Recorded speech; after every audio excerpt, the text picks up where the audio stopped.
So welcome everybody to another session of Sandhill Road. Today I'm really humbled to have one of the great venture capitalists with me, a Forbes Midas 100 member, Garry Tan, and I'm so humbled to have you on the show. Garry, are you ready to take it from the top?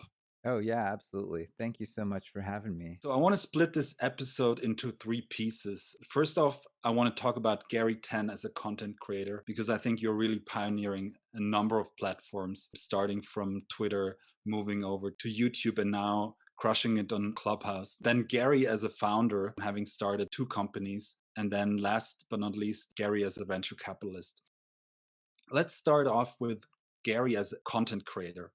And I think I'm speaking for everyone out there in the tech ecosystem of really thanking you for being so open and building it in the public. You've been so helpful to so many people with your videos, with your tweets. People tend to forget how it was in the mid 2000s even. Venture capital used to be such an opaque industry where knowledge and information was shared in closed boardrooms. You're one of those who've pioneered opening up this closed box. I really like this quote from Mark Andreessen, who once said he views Andreessen Horowitz as being a media company with a venture firm attached to it. Totally. I think you are taking this to the next level by really being this content creator rock star with a venture firm attached to it. And your tweet storm cadence really reminds me of the early Mark Andreessen when he was still actively tweeting. How do you keep up this cadence? I'm just so impressed by it. Oh, thanks. Too kind, man. I basically started using Twitter right about close to when it started. I feel like it had been around for maybe a year or so. And then I mean, this is all ancient history, but I started off as a founder in 2008, Y Combinator summer 2008 batch, the one in Cambridge. And I think Twitter was one of many different social networks. It just happened to be, the largest in Silicon Valley, and it was one of the first ones we supported for auto post from our blog platform to Twitter. The sort of Web 2.0 phase of the web, and I was trying to run my own social network that was basically being built on the back of Twitter and Facebook, but there's sort of a dozen other platforms as well. Like MySpace was still around. We supported MySpace, Bebo. There's like so many names that don't exist anymore. Jaiku. I don't know. I mean, microblogging was new. Tumblr at the time was our biggest competitor in a lot of ways because they supported multiple types of media. And so I started a Twitter basically because I was a user and then my friends were on there. We actually grew on the back of Twitter for many years, like 10x year on year. What I learned about content creation was, I was always a blogger. I used Zanga way back in the day. I think it was Biz Stone's, company before he went over to Blogger and Twitter. And so I'd been using these social platforms for a long time.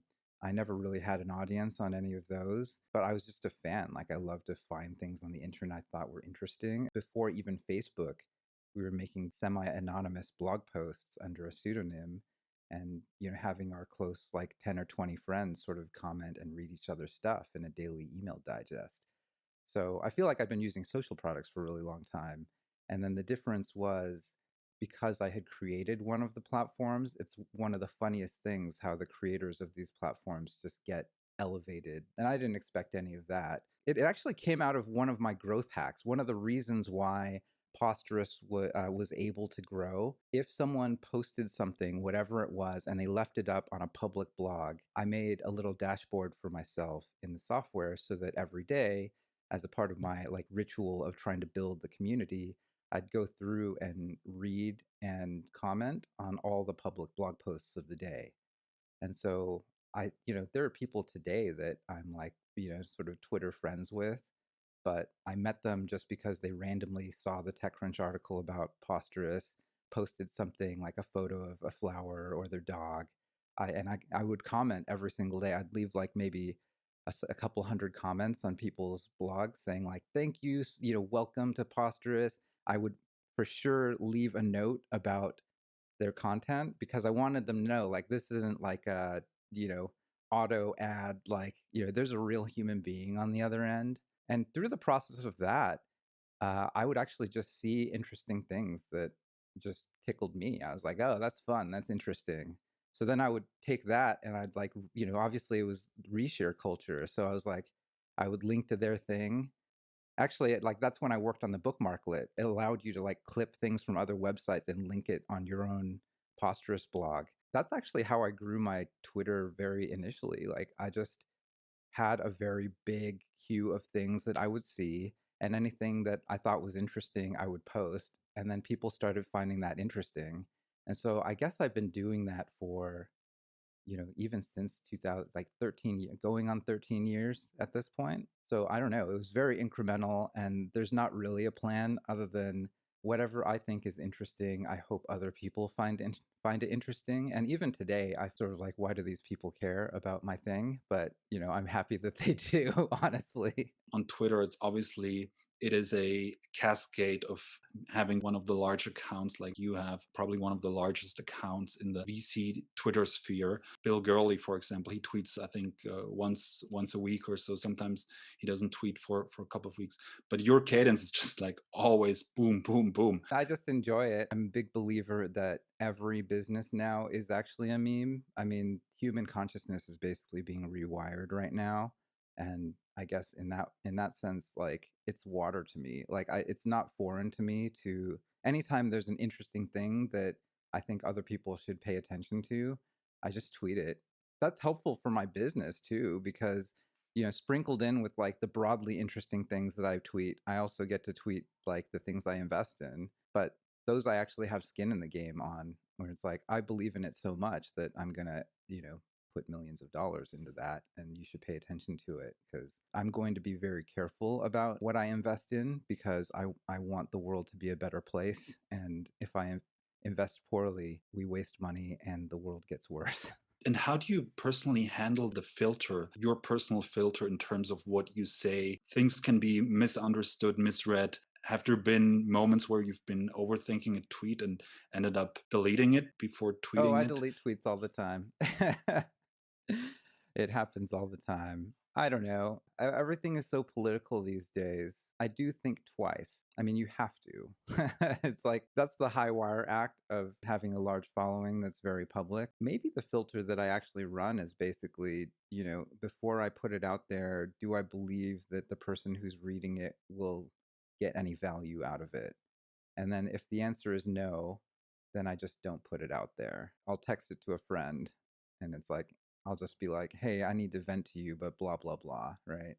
I've been in that situation many times where I actually, even if I tweeted it, ended up tweeting it, deleting it after a couple of minutes because I thought, okay, this might be misunderstood. But let's move over to your great journey as a YouTuber, which is so impressive. You actually started putting out YouTube videos right about the time when I started. The flagship of your content is these really deep pieces, highly curated, which I've also started out with. It's very time intensive. It's very personal. I've gone more into the interview format now, as you can tell. How do you think about these different formats? I guess my best advice for people who are thinking about doing it is just do it. Try not to get too hung up on quality because the quality comes from iteration as opposed to like more and more time spent. At least that's my lived experience. I mean, it's different for everyone. If you talk to a lot of creators, they always point back to their old stuff, their Hey, what's up, original guys? stuff, and Welcome. it's very Today, embarrassing I'm for going to be them giving a because it's a battery tips. process. And there's this great interview with Ira Glass of This American Life, and he talks about this. It's like the entire reason why you decide to create is because you have taste and you have this idea in your head that you can create this thing that you want to manifest some sort of future reality. And then when you sit down, like your hands are not dexterous enough to actually like create the craft, right? You have to go through the dip. And, there's a long period of time. It's not a short time, it's a long time where the things that you want to create and the things that you actually create are there's a wide gulf. It just like doesn't match what you want. And then the difference between the people who make it and those who don't are the people who make it, they just keep doing it and they're like, I have to trust the process. And that was definitely true for me. It's like I look at my early stuff and it's the sound is bad and it's the conversations are sometimes meandering, or I don't know, that still happens though. So embracing that we're all a work in progress. That's really big. And then in terms of content, my true North Star was, and I say that I'm standing on the shoulders of giants in a lot of ways because, every business is a meme. And then, vlogging is a more high fidelity, harder version of blogging, right? And people have built amazing funds, whether it's Mark at 8 Andreessen Horowitz, obviously, or Fred Wilson or Paul Graham. I mean, that was the big thing for me. Paul Graham wrote his essays about you weren't meant to have a job. And then he got me to quit my job and go start a company. And that's really just all I want to sort of pay forward. And so the funniest thing is like a lot of these ideas haven't really been discussed in video form. And so now I realize there is actually, there is mass interest in this. And then if you go on YouTube, if you go on Instagram and you like dig a little bit into the mass media of business culture, it's not real. I don't really want to like put anyone on blast, but it's very easy to find the get rich quick people. The quick people are on Clubhouse right now because Clubhouse is the most dominant graph that's growing very, very quickly. And I think it's going to be durable. So the grifters go to where all the money's going to be. And they're definitely on Clubhouse now. But they were on YouTube all over. And, they're not actually trying to teach you anything. It's like sort of entertainment and then a grift. Come and pay for my paid course, pay $1,000, pay $10,000, and, come to my seminar. And it's like, what are they teaching you? Like, they're teaching you 1/100th of the wisdom that you could get from Naval Ravikant's YouTube and Spotify and like all the different mediums that he just gives away. And he like comes out and Naval is like, I will never charge for this. And like, that's the deal with my content too. It's like, I will never charge for this. Like, this is not about me making money. Like, I'm investing my own money and, I am investing into the content because I desperately believe that the most important thing that could be happening in society is people learning to build businesses and to create new games for each other, really. I mean, this is the infinite game. Like the get rich quick idea is come in, do your dirty, get out, like retire, like go to the beach someplace, be rich, buy your Rolex, whatever it is, right? And it's like, guys, like that's not what life is about. Like life is about, here's this system, here are the levers. And the coolest thing that I find very invigorating is like, my Twitter audience is obviously at this point like pretty broad, but mostly like startup founders. And I don't know, increasingly I feel like it's a lot of insiders. And then YouTube, the audience is like all outsiders. They're like 16-year-olds, 18-year-olds. They're not even in the United States. Like they're in Eastern Europe, they're in India, they're in Nigeria, and there's not a business culture. And yet, like they have found in the algorithm has showed them this thing that hopefully I can bring them over. And it's like, I hope these are the people who start billion-dollar companies. And so, yeah, I don't know. That's sort of like my guiding light. And then those three different things sort of come out of that.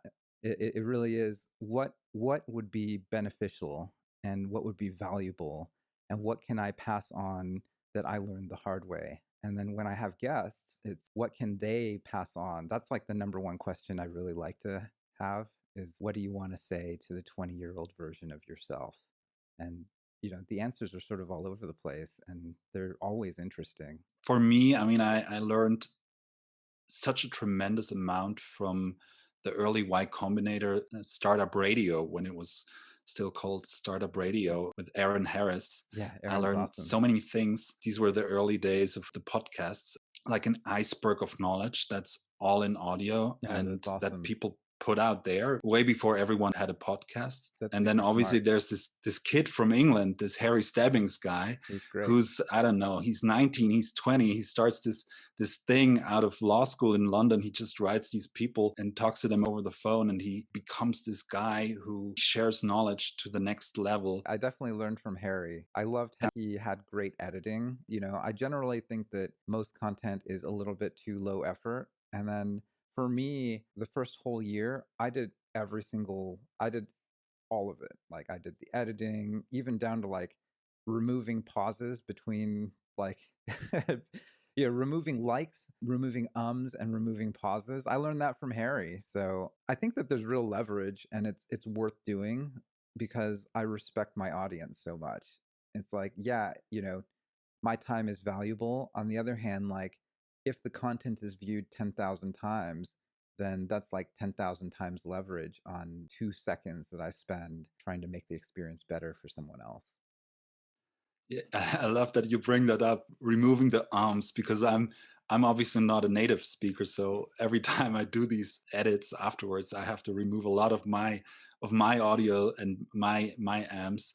I spend sometimes hours just doing post production, That but I sounds think it's familiar. worth it, you know. Yeah. Though pro tip And now, you can go on Upwork and find really, really good people on Upwork. So I did that for a while and I'm glad I did because it taught me a lot about the process. Now I don't do it at all generally. I'll do a final edit pass because and the titles because I want to make sure I do want final cut. Now I'm investing much more into a team approach and I hope that that's going to be a lot more scalable. that's great. This actually brings me to the next point that I wanted to raise. How do you, now that you've sort of gone through this iteration process, both in terms of gear, and I think both of us, we learned that audio is so much more important, the quality of audio, the filters, having these small tweaks. I think you're using a DSLR. I stopped using it because the video files would just become way too large. What are your key learnings for other content creators out there? Let's see. I mean, audio first. Everyone like focuses on the camera, but honestly, the lighting is probably more important. And then all of that, honestly, is still just presentation. It's funny because a lot of people really compliment me on my like AV.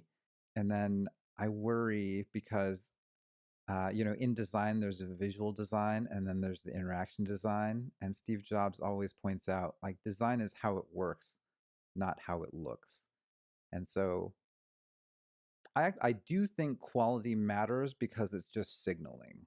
I'm signaling that I am investing my time and effort, and it's a form of respect. It's kind of like when when you're going to go to your girlfriend's parents' house to ask for her hand in marriage, do you wear like garbage or do you wear a nice suit? I think of it like as respect to the viewer that way. It's like, I'm going to be very thoughtful about your time with me. And that's sort of how it is necessary to build basically a creator brand, right? I mean, I think Harry is a great example of that. Like, he doesn't waste people's time. You always get something out of every episode and he's thoughtful. And that's what a brand really is. It only takes like 2 or 3 videos of garbage to get like a perfectly good subscriber to be like, I don't know what happened to that person. So it is about quality and, creation is just like doing a startup, right? Like startups are the same way. Like I try products all the time. I try and, you know, sign up for a dozen different things every week.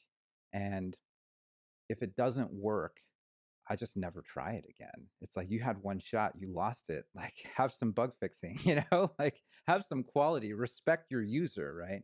And so creators, I think that that's the number one thing that people, I don't know why they don't do it more. I think that's the taste part, right? Like not everyone is cut out to do this simply because not everyone cares enough.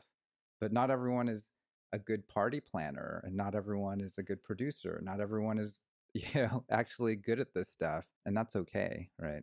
We share something in common, that we both have this back catalog in our head of having consumed a lot of this content that we can then mix into our videos. It's a slippery slope because I really felt that it was hindering my cadence. I was overproducing some early videos.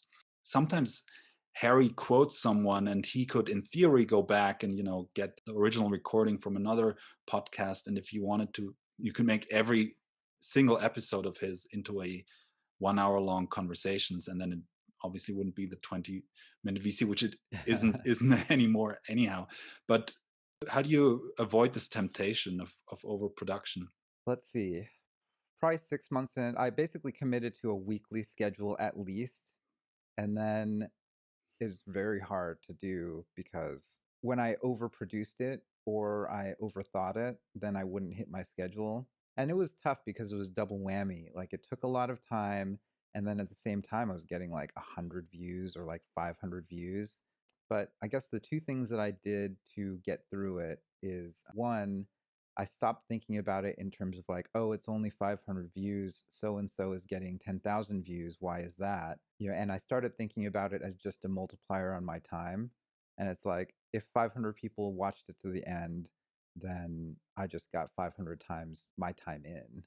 That's valuable in and of itself. Like, how often am I in a Zoom with one or two people and I'm sort of saying this one thing that might be very helpful to them? Whereas, on YouTube, I can say it once and then it's sort of on the internet forever. And, it might get like 10 or 100,000 views over the course of the next 10 years. That's a topic I've been thinking about so much. I call it the scalable human relationship part of this content. And, I had Sid Sibranji from GitLab on, who's really Amazing. taking it to the next level throughout the organization. Even way before the pandemic, they keep recording so many conversations within their company with prospective clients, and then they have this handbook, this 3,000 pages handbook for every step in the organization, so that it's really like this open distributed organization to That's the setup of powerful. the. It's Yeah, I so love that. powerful. Yeah. We've talked a lot about you as a content creator. Let's move on to you as a founder. Originally out of college, you worked for Microsoft, and then you were one of the first employees at Palantir, worked on the design of their logo, as I recently learned. And then you started Posterous.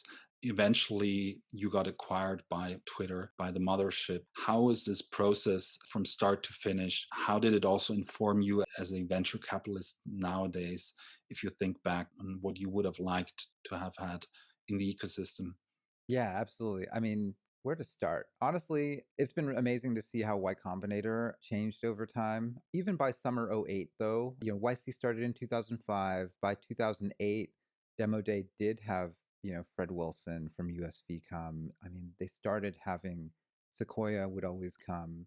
So they started having the top VCs come relatively quickly, like sort of within 2 or 3 years. Whereas, like that first Demo Day I hear had very, very few people. I think Jessica famously published a blog post. Jessica Livingston, one of the founders of YC, published a blog post about how she initially cold emailed Ron Conway and he wouldn't come initially, which was, I don't know, it's just cool to see. Today everyone associates that Y Combinator with like being the Harvard of entrepreneurship, but it's really fractal. Like everything starts out as something small that people don't necessarily think will work.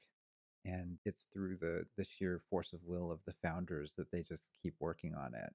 Posterous was honestly an experiment. I mean, I loved blogging and me and my co-founder loved photography. It's funny today because we definitely discount companies that we see that we think are probably features instead of complete companies. And I often feel guilty about that because my startup almost certainly was one of those startups.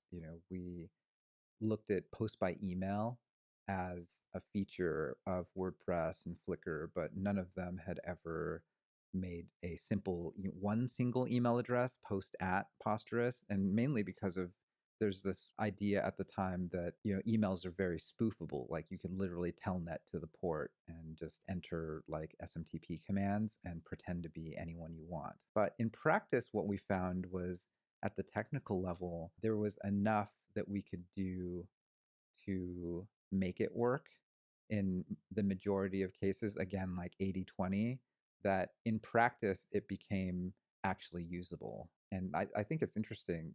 I would sort of trace it to something that actually affects a lot of startups even today. People really go into their line of work and they think of their disciplines as silos. My co-founder and I think, I really credit my co-founder, Sachin Agarwal, for this. Like he was an engineer but he had like plenty of PM in him that he could basically transcend like whatever the role was and combine like, well, this is the engineering constraint, but then this is what the user needs, and then is there a path? And like if you were a pure engineer, you would say, well, technically like 10% of the time it's totally insecure, like we can't do it. And then typically a non-technical PM would look at that and they'd say, oh, like the engineer says it's not possible, right? And then if you're an engineer and a PM in one person, you can say, okay, 80% of the time it can be secure. And then this 20% of the time, we're just going to send another email back to the person saying, hey, is this you? And then it can be secure and then we can ship it. So I don't know. Even for our startup, it was really about being multidisciplinary and then thinking about constraints and then is there a way? Yeah, we started off as a feature that turned into a blog platform and a network. We had a shot. The thing that pains me to think about is we had a real shot to be $1 billion company.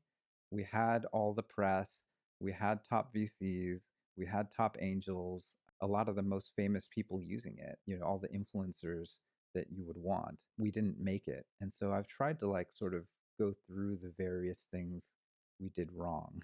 I think the most important one to really sort of underscore though is I wasn't ready to be founder or CEO at that point because, and I didn't even know. I was definitely ready to be a great engineer and a great designer and a great IC, but going into that experience, I didn't have the skill set to be a great manager and a great leader. I think I'm still trying to work through that. And then I'm trying to work through it in public because if my journey can be helpful to others, that's the number one thing I want to do. There's really two things to startup land. One is like catching lightning in a bottle, which is product market fit.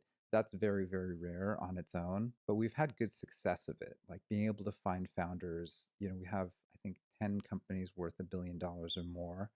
And I do think that we have, if we fund like 15 or 20 companies a year, I mean, I think half of them at least end up getting some form of product market fit.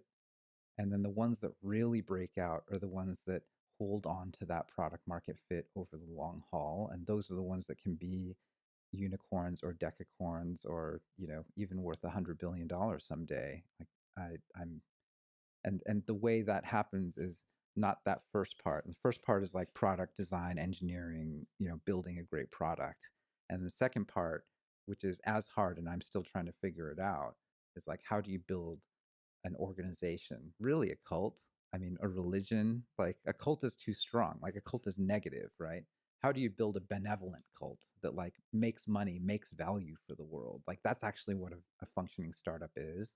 And for that, it's like, how do we actually pack in capital, pack in super smart people, and then like keep churning out things that only help your customers? So that's what I'm very obsessed with. And I don't have it all figured out. I feel sort of blessed basically to just see product market fit and then sit alongside those founders and help them. It's like, I love doing the soft advisor thing where it's like, this is just my experience and let me introduce you to someone else who is like in your shoes right now. And it's like, I'm not here to tell you how to do it because advice is honestly like N=1 experience over extrapolated. I do want the founders to make up their own minds and have as much information as possible. And at the end of the day, like it's up to them. And I try and take that approach to both investing and the videos that I make and content because it's like all I know is I know nothing.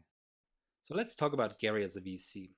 It all started when you rejoined YC back in 2011 as a designer in residence, after having gone through YC as a founder in the 2008 summer batch. And you soon became a full investment partner there and got to work with many outstanding founders and companies. At one point, you decided to set up your own venture firm, Initialized Capital, which has been a huge success story so far. So fast forward, in 2019, you've been knighted by the Forbes Midas list, which every year recognizes the world's top 100 venture capitalists. And this year, you've even made rank 35, which is a huge accomplishment. And recently, you announced the successful closing of Fund 5, which is a $230 million fund, which will continue to invest in early stage companies at the seed and Series A. VC is funny because I never planned to be working as a VC. What happened was I was burnt out. I actually left my startup in 2010 before it was sold to Twitter. Paul, Jessica, and Harj Tagger at the time were the three main full-time partners at Y Combinator. And they said, why don't you just come and help out? Like, I think they gave me a part-time job and I just hung out on Pioneer Way and I just loved it. It was really, really fun.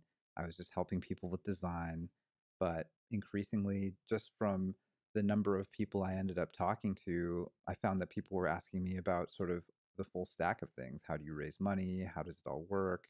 And then after basically a batch, they asked me to come on as venture partner and help interview. And basically, I became part of that, first set of outside partners that weren't the founders at Y Combinator. And I realized that was better in a lot of ways than any, sort of formalized associate program.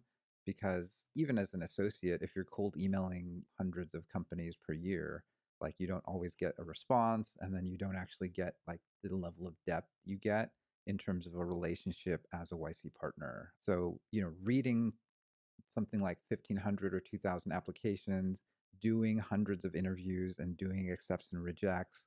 And then once we accept them, doing office hours week after week after week with founders was like jumping in like the deepest part of the pool. And I realized like I got to see 0 to 1 in a super concentrated fashion in a very rarefied set of founders in a way that like had never really been done in venture before.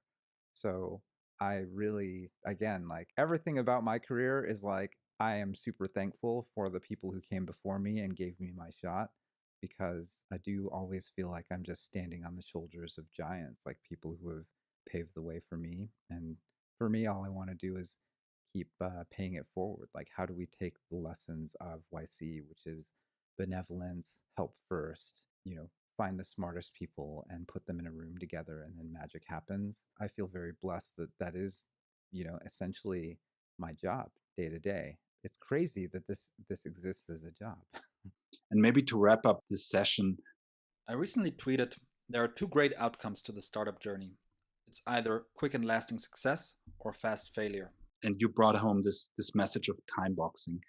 The amazing thing about time boxing, so those of you who are interested in it, check out my video on time boxing. But in a nutshell, it's like if you have a hypothesis for the market, go and pursue it, but like be very process oriented around I'm going to give myself 3 weeks or 10 weeks or 12 weeks.